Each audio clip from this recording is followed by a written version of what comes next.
armed forces of the Russian Federation continue the special military operation. In the Kherson direction, more than 40 Ukrainian servicemen, 3 armored fighting vehicles, 3 motor vehicles, 2 Gvozdika self-propelled artillery guns, and 1 Akatsiya self-propelled howitzer have been eliminated during the day.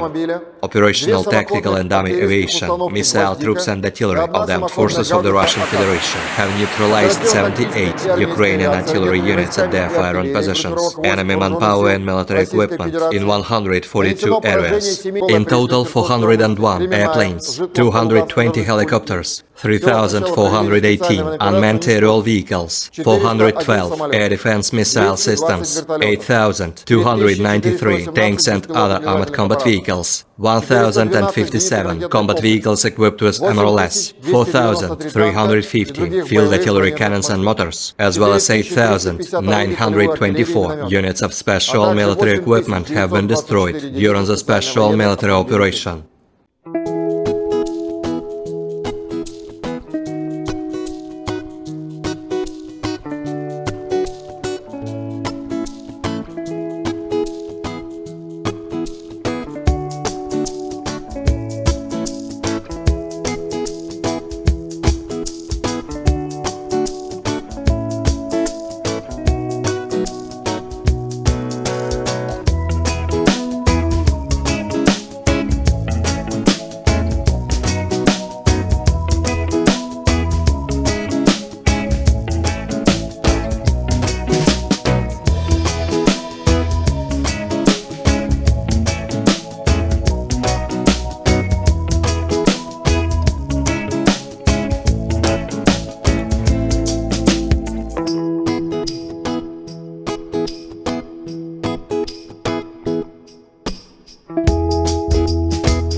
Terima kasih sudah nonton, jangan lupa like, subscribe, dan share ya!